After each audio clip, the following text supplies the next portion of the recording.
ఆంధ్రప్రదేశ్లో బెల్ట్ షాపులు రాజ్యమేలుతున్నాయన్నారు ఎంఆర్పీఎస్ రాష్ట్ర అధ్యక్షుడు దాసరి సువర్ణరాజు. బెల్ట్ షాపుల వలన బలుగు, బలహీన, అణగారిన వర్గాల వారి జీవితాలు నాశనమవుతున్నాయన్నారు. బెల్ట్ షాపుల వలన క్రైమ్ రేటు పెరగడమే కాదు, ప్రమాదాలు జరిగి జీవితాలు చితికిపోతున్నాయన్నారు.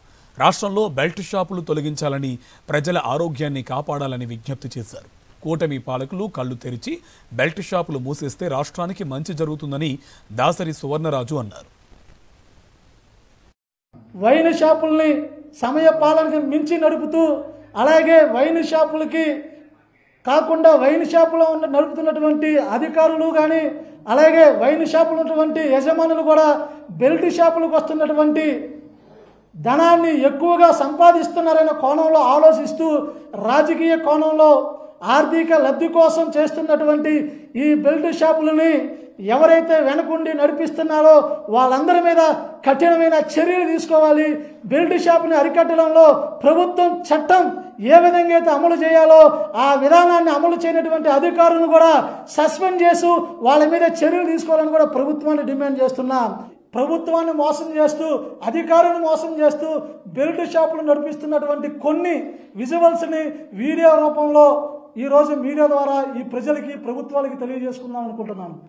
పామిడిపాడు గ్రామం, పల్నాడు జిల్లాలో ఇంట్లోనే బెల్ట్ షాపులు నిర్వహిస్తూ వాటర్ బాటిళ్ళు, గ్లాసులు, మంచినీళ్ళు కూడా సప్లై చేసి పక్కనే పంపిస్తూ ఉన్నారు. ఇది గురువాయపాలెం, పల్నాడు జిల్లా. ఇక్కడ ఇంటిలోనే రేకుల షెడ్ పెట్టుకొని దొడ్డిదారున వాటర్ సీసాలు అమ్ముతూ అక్కడ నుంచి ఎంతోమందికి ఆ చుట్టుపక్కలే తాగొచ్చి ఎవరు కూడా ఏం చేయలేనటువంటి సంకేతాలు ఇస్తున్నాం. మా ఆడబిడ్డ మిన్నేకల్లు, ప్రకాశం జిల్లా.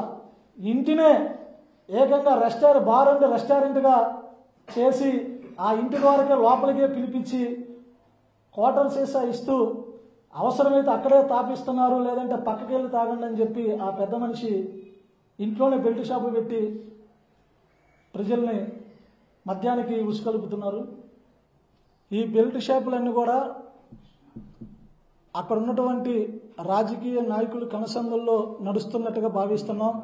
ఎందుకంటే అధికారులు కూడా ఏం చేయలేమనేటువంటి ధోరణిలో స్వయంగా ఎవరైతే మద్యం కొనడానికి వెళ్ళినటువంటి వ్యక్తులకే, ఆ దుకాణాలు నడుపుతున్నటువంటి బెల్ట్ షాపులు నడుపుతున్నటువంటి వ్యక్తులే మద్యాన్ని విక్రయిస్తూ ఏ అధికారులు కూడా ఏం చేయలేరు, మీరు పక్కనే తాగొచ్చు, ధైర్యంగా తాగొచ్చు అనే సూచనలు ఇస్తున్నారంటే అధికారుల యొక్క బలం వాళ్ళకి ఉందని కూడా స్పష్టంగా తెలుస్తుంది. వీటి మీద కూడా చర్యలు తీసుకోవాలి.